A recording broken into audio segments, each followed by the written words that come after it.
Good morning सभी प्यारे बच्चे। अपनी पढ़ाई को लेके सिंसियर हैं और अपनी पढ़ाई को कंटिन्यू कर रहे होंगे। कोरोना महामारी के दौरान जिस तरह से आपकी पढ़ाई जो डिस्टर्ब हो रही है, हमेशा वो वैसे ही नहीं रहेगी। हम सारे उम्मीद करते हैं कि जल्दी से स्कूल खुल जाए और हम और आप आपस में मिलकर अपनी पढ़ाई है इसको कंटिन्यू करें। फिर भी हम उसी पढ़ाई को कंटिन्यू करने का प्रयास कर रहे हैं, एफर्ट कर रहे हैं कंटिन्यू। लेक्चर नंबर 3 की बात कर रहे थे, हम इलेक्ट्रोकेमिस्ट्री चैप्टर को पढ़ रहे थे। इलेक्ट्रोकेमिस्ट्री में लेक्चर नंबर 3 में हम स्टडी करते हैं सेल के बारे में। देखेंगे सारे बच्चे सेल के बारे में हम डिस्कस करते हैं। एक्चुअल में सेल क्या होता है।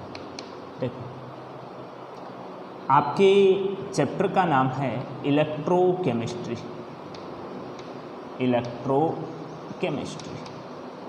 आप इसको ऐसे लिख सकते हैं, तो सर आप इधर भी क्यों लिख रहे हो सर इलेक्ट्रोकेमिस्ट्री? आप 2 बार क्यों लिख रहे हो सर इसको इलेक्ट्रोकेमिस्ट्री? देखो, इलेक्ट्रोकेमिस्ट्री का हम अलग अलग व्यूज निकाल सकते हैं, अलग अलग प्रकार से उसको बता सकते हैं। देखो, मैं इसको ऐसे भी बता सकता हूँ। इलेक्ट्रो का मतलब होता है इलेक्ट्रिकल एनर्जी,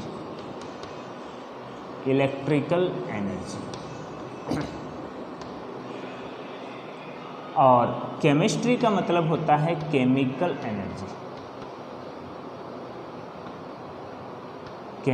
एनर्जी और electrical energy.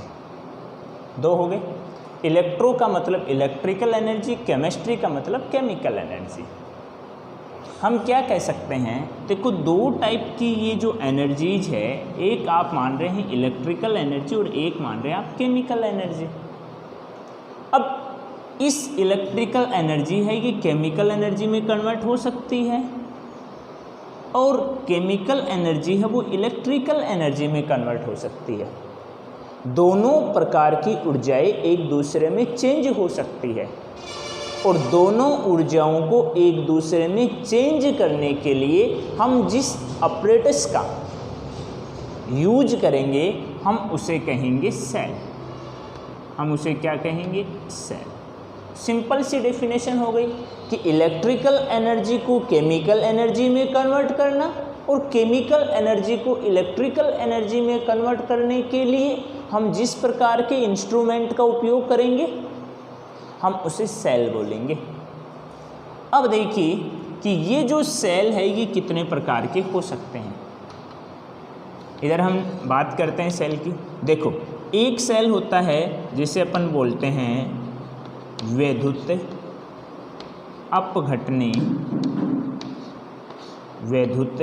अपघटनी cell, electrolytic cell.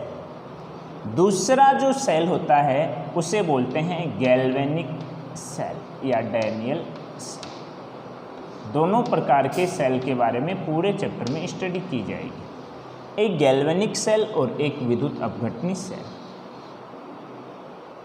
Electrolytic cell और गैल्वेनिक सेल दोनों को आपस में कंबाइंड करके इलेक्ट्रोकेमिकल सेल बोला जाता है।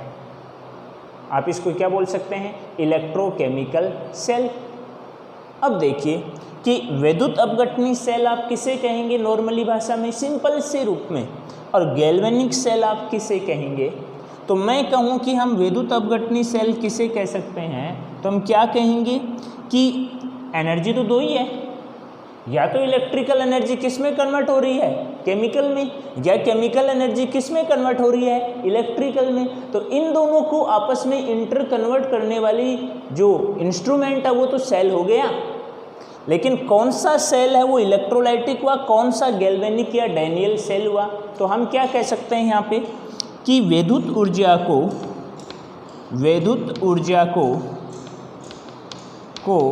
रासायनिक ऊर्जा में, विद्युत ऊर्जा को रासायनिक ऊर्जा में बदलने वाला सेल, ऐसा सेल जो इलेक्ट्रिकल एनर्जी को केमिकल एनर्जी में कन्वर्ट कर दे, वो तो कहलाया विद्युत अपघटनी सेल। लेकिन गैल्वेनिक सेल आप किसे बोलेंगे साहब? हम गैल्वेनिक सेल किसे बोलेंगे कि रासायनिक ऊर्जा को विद्युत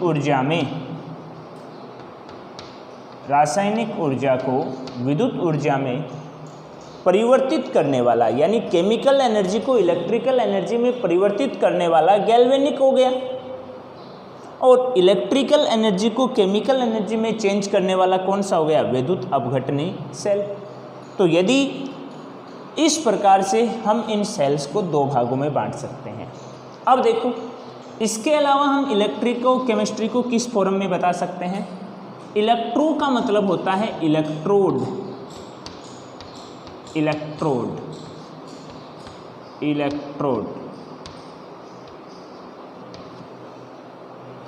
केमिस्ट्री का मतलब हम बता सकते हैं केमिकल रिएक्शन, रासायनिक अभिक्रिया।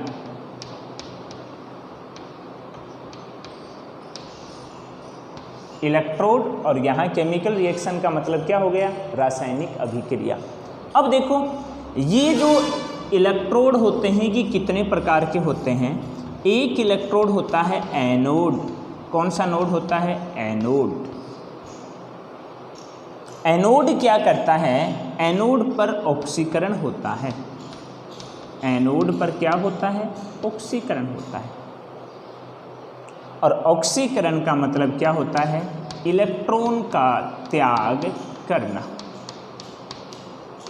जैसे मैं कह दूं ये सोडियम है, ये सोडियम कन्वर्ट हो गई Na++1 इलेक्ट्रॉन में।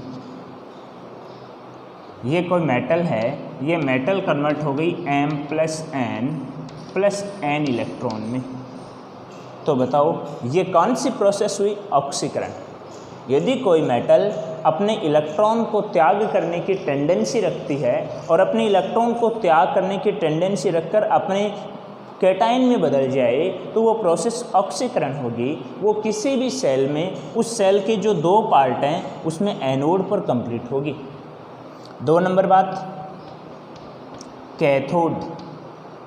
2 नंबर पॉइंट कौन सा हुआ, कैथोड। और कैथोड पर कौन सी प्रक्रिया होगी, अपचयन। कैथोड पर कौन सी होगी, अपचयन। और अपचयन का मतलब हो गया इलेक्ट्रॉन को ग्रहण करना, इलेक्ट्रॉन को ग्रहण करना। जैसे मान लो मैंने यहाँ अपने पास में लिख दिया कि H++1 इलेक्ट्रॉन इक्वल टू क्या आ गया, हाइड्रोजन। इसके 2 ले लिए, मान लो ये 2 ले लूँ तो बताओ H2 बन गया, नहीं बन गया। तो यदि किसी सेल के 2 पार्ट में एक एनोड हो गया, एक कैथोड हो गया, एनोड पे हमेशा ऑक्सीडेशन होगा और ऑक्सीडेशन का मतलब इलेक्ट्रॉन का डोनेशन होगा, और कैथोड का मतलब रिडक्शन होगा और इलेक्ट्रॉन को एक्सेप्ट किया जाएगा। ये किसी भी सेल का सबसे बेसिक कंसेप्ट है कि सेल होगा तो उसमें 2 इलेक्ट्रोड होंगे, एक एनोड का कार्य करेगा और एक कैथोड का कार्य करेगा। इतनी बात आप समझ गए होंगे, तो आप इसे उतार लें या इसका स्क्रीनशॉट ले लें। इसके बाद में देखते हैं आगे कि इसी चीज़ को आपने उतार लिया होगा। अब देखो, आपको क्या कहा गया कि जो सेल हैं वो 2 प्रकार के हैं। एक कौन सा है, एक सेल है आपके पास में कौन सा, एक सेल है आपके पास में कौन सा, इलेक्ट्रोलाइटिक सेल।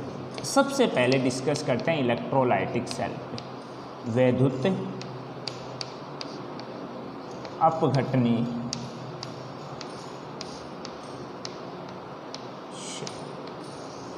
Electrolytic cell. क्या क्या पॉइंट होते हैं, पॉइंट डिस्कस करते हैं। 1 नंबर, ऐसा सेल जो विद्युत ऊर्जा को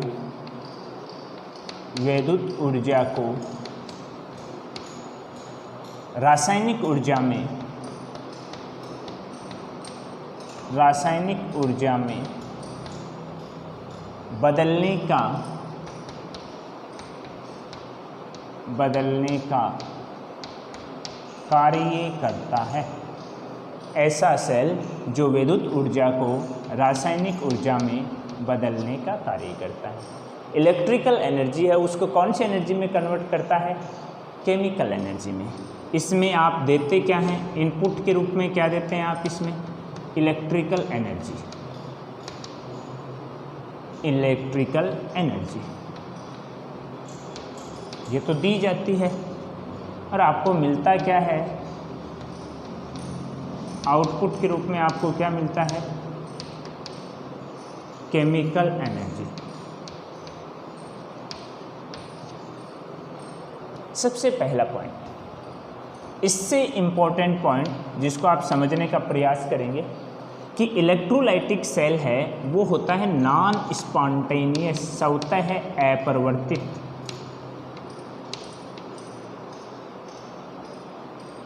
रिडॉक्स प्रोसेस सबसे इम्पोर्टेंट पॉइंट कॉम्पिटिटिव के पर्पज से, नॉन स्पॉन्टेनियस रिडॉक्स प्रोसेस शब्द है अपरिवर्तित प्रक्रम। ऐसा होता है परिवर्तित प्रक्रम जिसको लिए डेल्टा जी की वैल्यू हमेशा पॉजिटिव होती है। बोलो सर आप तो कह रहे हो कि डेल्टा जी की वैल्यू पॉजिटिव होती है, हमें तो यही नहीं पता डेल्टा जी क्या होती है, हमें तो यही नहीं पता कि नॉन रिडॉक्स तो आप जानते हैं, इलेक्ट्रोड लेंगे, एक एनोड होगा और एक क्या होगा, कैथोड होगा। एनोड पे ऑक्सीडेशन होगा और कैथोड पे रिडक्शन होगा, तो वो प्रोसेस तो हो गई रिडॉक्स।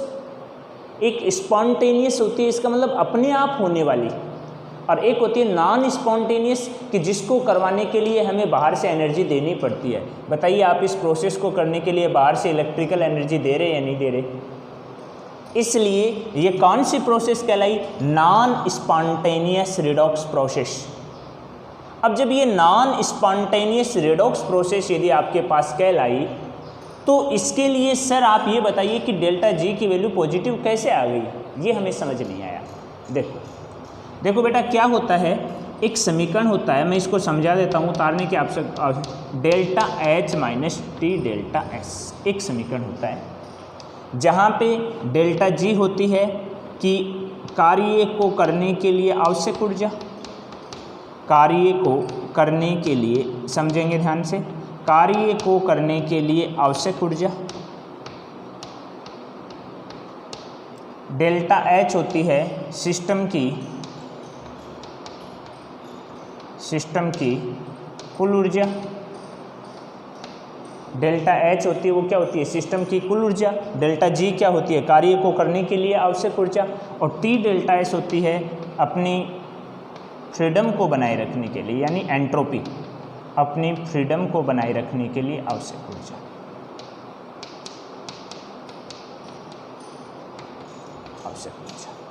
मैं कह दूं ये सिस्टम है, इसमें कार्य को करने के लिए आवश्यक ऊर्जा डेल्टा जी है, सिस्टम की टोटल ऊर्जा डेल्टा एच है, उसमें से अपनी फ्रीडम को बनाए रखने के लिए कितनी है, टी डेल्टा एस है।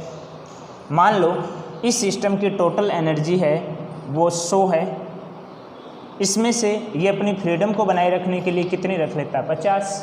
तो बताओ डेल्टा जी की वैल्यू कितनी आ गई, 50 आ गई ना, ये वैल्यू आ गई। अब देखो ये अब कार्य करने के लिए ये ऊर्जा बची, अब या तो इसमें से एनर्जी और दी जाएगी या इसमें से एनर्जी खुद ये एनर्जी काम में आएगी। आप बताइए कि इस सिस्टम को करने के दौरान इस ऊर्जा को काम में ले रहे हैं या बाहर से एनर्जी दे रहे हैं।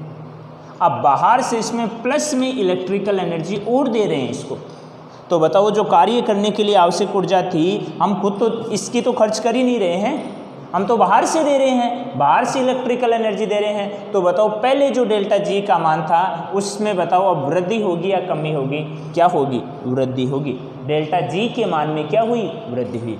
जो कार्य करने के लिए जो आवश्यक ऊर्जा थी वो पहले से बढ़ रही है, ना कि कम हो रही है। जो 50 बची थी ना, हम उस 50 में से कम नहीं कर रहे। यदि उस 50 में से कम करते तो एनर्जी की वैल्यू क्या होती, कम होती, लेकिन हम उस 50 में और जोड़ रहे हैं, 50 में और बढ़ा रहे हैं, तो बताओ उसकी एनर्जी क्या हो गई, बढ़ गई। और यदि उसकी एनर्जी बढ़ गई तो डेल्टा जी की वैल्यू भी कैसे आ गई, पॉजिटिव आ गई। इसलिए इस डेल्टा जी की वैल्यू को आपने क्या कहा, पॉजिटिव।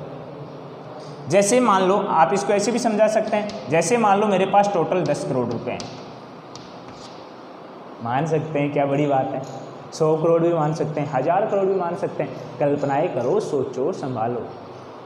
और आप जैसे प्यारे अनमोल रत्न हैं तो उनके आगे पैसों की क्या ज़रूरी है, आप सारे हर चीज़ से अनमोल है। लाइफ में कुछ बन गए, कुछ बन के आपने दिखा दिया, तो उस दौलत के आगे दुनिया की सारी धन दौलत है वो फीकी है। प्रयास करते रहें, एक दिन आप ज़रूर बनेंगे, ये हमें आपके ऊपर विश्वास है। मान लो मेरे पास 10 करोड़ हैं, उस 10 करोड़ मेरे पास टोटल हो गए, उसमें से मैंने अपने फ्रीडम को बचाए रखने के लिए, मैंने अपने आगे के जीवन यापन को बनाए रखने के लिए मैंने इसमें से 5 करोड़ अपने पास रख लिए।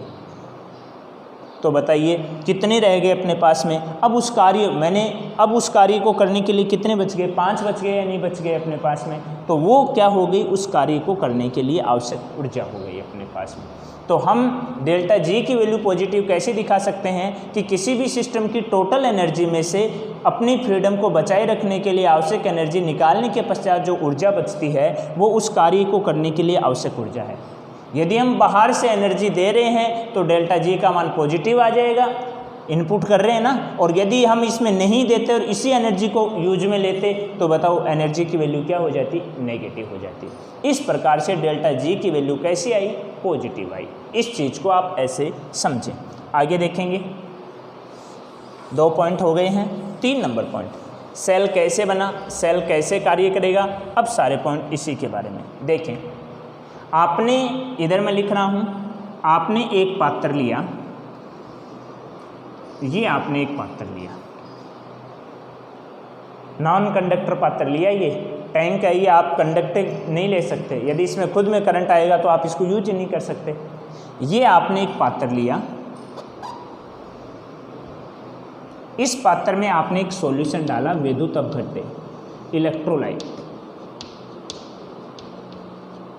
विद्युत अपघट्य आपने मान लो HCl ले लिया, तो इसके मध्य जो बॉन्ड है वो है विद्युत आकर्षण बल, जिसमें कंप्लीट रूप से इलेक्ट्रॉन है वो ट्रांसफर होते हैं। आपने इसके अंदर ये विद्युत अपघट्य पदार्थ डाला। अब ये इसके अंदर आप कह रहे हो कि सेल बनाने का मतलब है उसमें एनोड और कैथोड होने चाहिए। ये आपने एनोड और कैथोड ले लिए।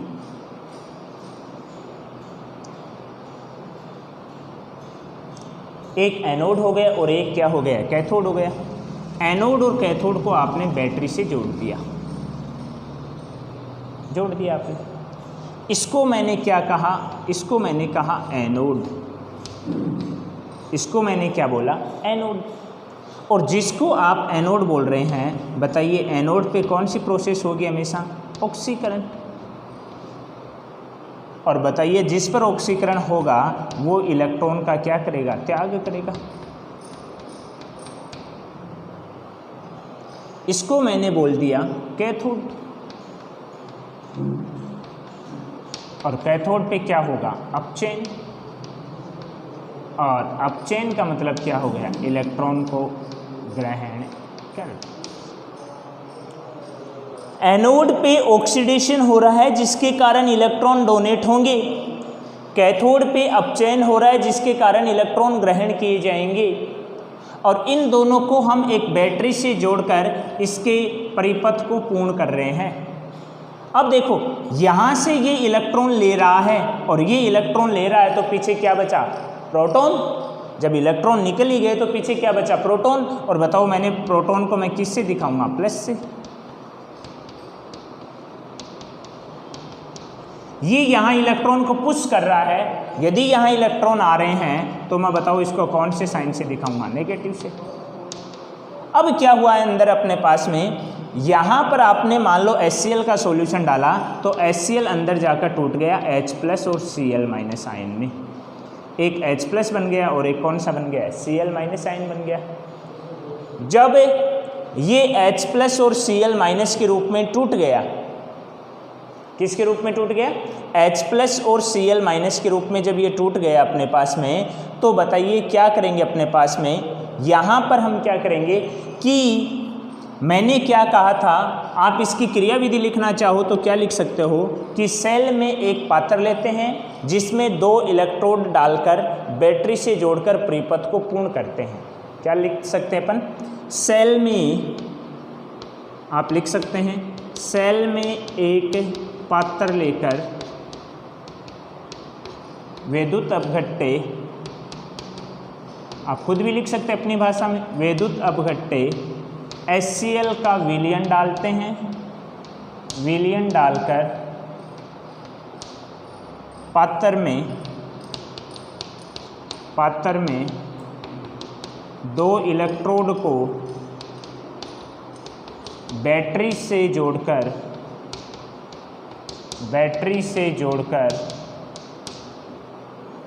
परिपथ को पूर्ण करते हैं। लिख सकते हैं first line. B number point आप क्या लिख सकते हैं? डी नंबर पॉइंट, आपने पात्र ले लिया, उसमें विद्युत अपघट्य HCl का विलयन डाल लिया, उसमें 2 इलेक्ट्रोड डाले जिनको बैटरी से जोड़कर परिपथ को क्या करते हैं? पूर्ण करते हैं। बैटरी का धन टर्मिनल से जुड़ा इलेक्ट्रोड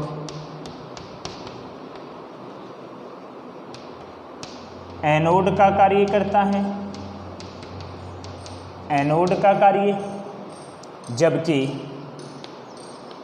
जबकि बैटरी के ऋण टर्मिनल से जुड़ा इलेक्ट्रोड किसका कार्य करता है? कैथोड का कार्य करता है। अब देखो ई नंबर, आगे आप इसकी थोड़ी और लिख सकते हैं, ज़्यादा थोड़ी लिखने से। अब देखो इसके ऊपर रिडॉक्स रिएक्शन होती है। ए नंबर किस पे होगी? एनोड पे।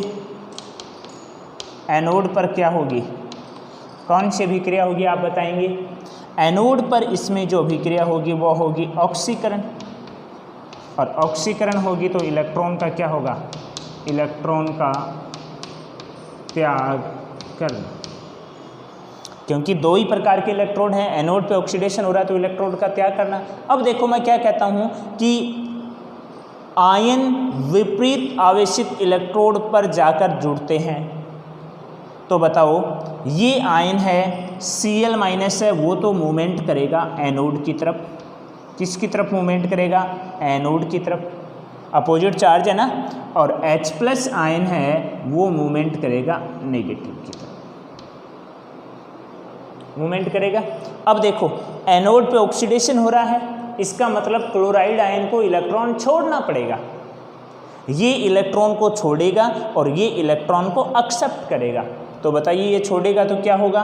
क्या आ जाएगा यहाँ पर अपने पास में कि Cl माइनस, इलेक्ट्रॉन ले नहीं रहा है, ये डोनेट कर रहा है। और यदि ये इलेक्ट्रॉन डोनेट करेगा तो ये क्लोरीन बना दिया इसने, प्लस में इसने कितने इलेक्ट्रॉन निकाल दिए? 1 इलेक्ट्रॉन निकाल दिया। बताओ इस अभिक्रिया को आप बोलेंगे आर्ध ऑक्सीकरण अभिक्रिया। आपने ये क्लोराइड आयन अपने एटम में कन्वर्ट होकर उदासीन परमाणु में बदलकर 1 इलेक्ट्रॉन का त्याग कर चुका है। इसे आपने बोला अर्ध ऑक्सीकरण अभिक्रिया। हाफ इसने क्यों बोला आपने? अर्ध आपने इसको क्यों बोला? ऑक्सीकरण आपने इसको क्यों बोला? अभिक्रिया आपने इसको क्यों कहा? अर्ध का मतलब ये होता है कि आप यदि किसी रिएक्शन को दिखा रहे हैं, यदि उस रिएक्शन के अंदर आप इलेक्ट्रॉन को रिप्रेजेंट कर रहे हैं, उस अभिक्रिया में फ्री होने वाले या एक्सेप्ट किए जाने वाले इलेक्ट्रॉन को आप रिप्रेजेंट कर रहे हैं, तो आप उसे अर्ध बोलेंगे। क्या बोलेंगे? उसे अर्ध बोलेंगे। और यदि इलेक्ट्रॉन डोनेट किए जा रहे हैं तो उसको ऑक्सीडेशन बोलेंगे। इलेक्ट्रॉन त्याग किए जा रहे हैं तो उसको ऑक्सीडेशन बोलेंगे। और आगे क्या हो गई ये अभिक्रिया? तो बताओ नाम क्या हो गया? अर्ध ऑक्सीकरण अभिक्रिया। बी नंबर बात। 2 नंबर में क्या लिखूं? सेकंड किस पे होगी? कैथोड पे होगी। क्या होगी? कैथोड पे क्या होगा? अपचयन। और यदि कैथोड पर अपचयन होगा तो ये क्या होगा? इलेक्ट्रॉन को ग्रहण करना। कैथोड पे क्या होगा? रिडक्शन। और रिडक्शन का मतलब क्या होगा? इलेक्ट्रॉन को ग्रहण करना। और यदि इलेक्ट्रॉन को ग्रहण करना होगा तो कौन करेगा? Cl माइनस ने तो अपना इलेक्ट्रॉन डोनेट कर दिया, और इस इलेक्ट्रॉन को इस प्रोटॉन ने एक्सेप्ट कर लिया। अब यहाँ H+ है, यहाँ ये इलेक्ट्रॉन एक्सेप्ट डोनेट करता जाएगा और ये प्रोटॉन है, ये इलेक्ट्रॉन में यहाँ पर ये रिएक्शन चलती जाएगी। ये H+ है, ये इलेक्ट्रॉन को एक्सेप्ट करेगा। तो बताइए क्या होगा, H+ प्लस 1 इलेक्ट्रॉन, या तो आप यहाँ ये भी लिख सकते हो 2Cl- equal to Cl2 plus 2 electron, एक ही बात है। 2Cl- convert into 2Cl plus 2 electron, या आप ये भी लिख सकते हो रिडक्शन में H+ प्लस 1 इलेक्ट्रॉन, एक इलेक्ट्रॉन इसने एक्सेप्ट कर लिया ना। बताइए ये किस में कन्वर्ट हो गया, हाइड्रोजन में।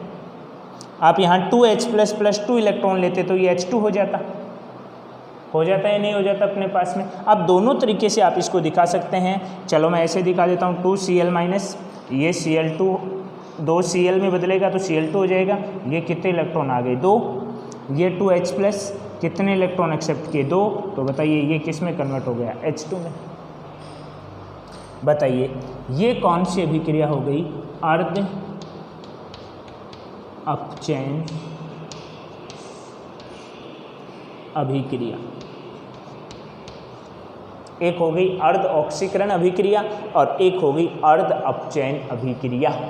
2 प्रकार की रिएक्शंस हो गई। इसको मैंने माना, ये तो हो गई दोनों हाफ, ये फर्स्ट और ये सेकंड, इन दोनों को मैंने जोड़ा। देखिए जोड़ के लिखते हैं इनको, ऊपर देखेंगे उतार लिया होगा आपने इतना आसानी से। इसको आप सॉल्यूशन बना सकते हैं, ये आप इसका सॉल्यूशन दिखा सकते हैं, आप इसका सॉल्यूशन दिखा सकते हैं, ये सेल बना सकते हैं इस प्रकार से। इसको मिटा देता हूँ मैं। आगे हम क्या लिख सकते हैं,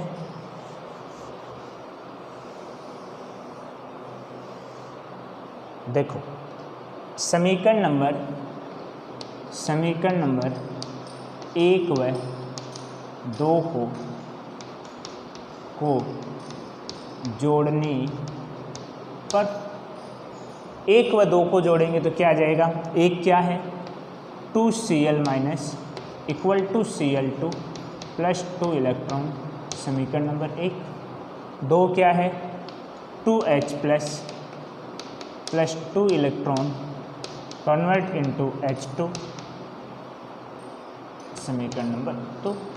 दोनों को आपने जोड़ा, ये रिएक्शन के इधर वाली साइड रिएक्टेंट, ये प्रोडक्ट के साइड, ये इलेक्ट्रॉन से इलेक्ट्रॉन क्या हो जाएंगे, कट जाएंगे। यहाँ क्या बचेगा 2H+ plus 2Cl- convert into H2 plus Cl। देखो यहाँ हम क्या लिख सकते हैं, आपने उतार लिया होगा नीचे वाला, मैं मिटा देता हूँ, स्क्रीनशॉट ले लें, उतार लें, फिर इसके बाद में इसको यहाँ क्या लिख सकते हैं अपन, F पॉइंट लिख रहा हूँ मैं। सेल अभिक्रिया पूर्ण होने के दौरान सबसे इम्पोर्टेंट चीज़ है ये, पूर्ण होने के दौरान एनोड पर क्लोरीन गैस, जबकि एनोड पर कौन सी गैस, क्लोरीन गैस, जबकि कैथोड पर, ये एनोड की रिएक्शन थी, कौन सी गैस प्राप्त हुई, क्लोरीन, जबकि कैथोड पर हाइड्रोजन गैस प्राप्त होती है। लास्ट पॉइंट क्या लिख सकते हैं इसका, सेल कार्य तब तक करता है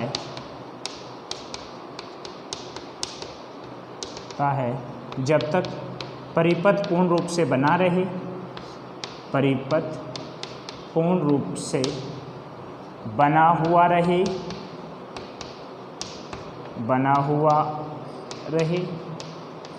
पहली बात, क्योंकि जैसे ही आपने परिपथ को तोड़ दिया, आपने बैटरी को हटा दिया, आपने इलेक्ट्रिकल एनर्जी नहीं दी, क्योंकि आप इलेक्ट्रिकल एनर्जी दे रहे हैं तभी ये HCl है, ये H+ और Cl- आयन में कन्वर्ट हो रहा है। और जब ये H+ और Cl- आयन में कन्वर्ट हो रहा है तो ये Cl- आयन है, ये तो एनोड की तरफ पुशअप हो रहे हैं। जिसके कारण एनोड पे कौन सी गैस रिलीज हो रही है, Cl2। जबकि H+ आयन है ये किसकी तरफ मूव कर रहे हैं, कैथोड की तरफ, जिसके कारण कैथोड पर कौन सी गैस रिलीज हो गई है, H2 अपने पास में। लेकिन आपने इस परिपथ को यहाँ से हटा दिया और इसको इलेक्ट्रिकल एनर्जी मिलनी ही बंद हो गई, तो क्या सेल कार्य कर सकता है, नहीं कर सकता। दूसरी बात, परिपथ पूर्ण रूप से बना हुआ है। दूसरी चीज़ हम क्या लिख सकते हैं इसके ऊपर अपने पास में, नंबर 1 पॉइंट तो परिपथ पूर्ण रूप से बना हुआ है। नंबर 2 चीज़ आप लिख सकते हैं, जब तक संपूर्ण रूप से HCl समाप्त नहीं हो जाता है,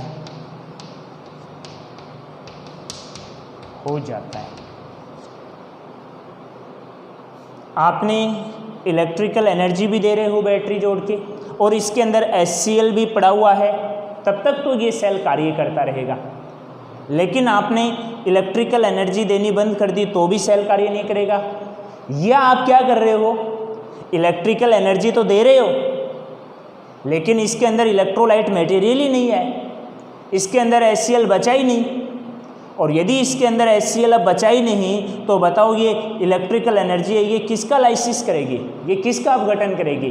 तो आपके पास में इसमें इलेक्ट्रोलाइट मटेरियल विद्युत अपघट्य पदार्थ होना भी जरूरी है और बैटरी है वो भी जुड़ी होनी जरूरी है, तभी विद्युत अपघटनी सेल कार्य करेगा, वरना विद्युत अपघटनी सेल कार्य नहीं करेगा।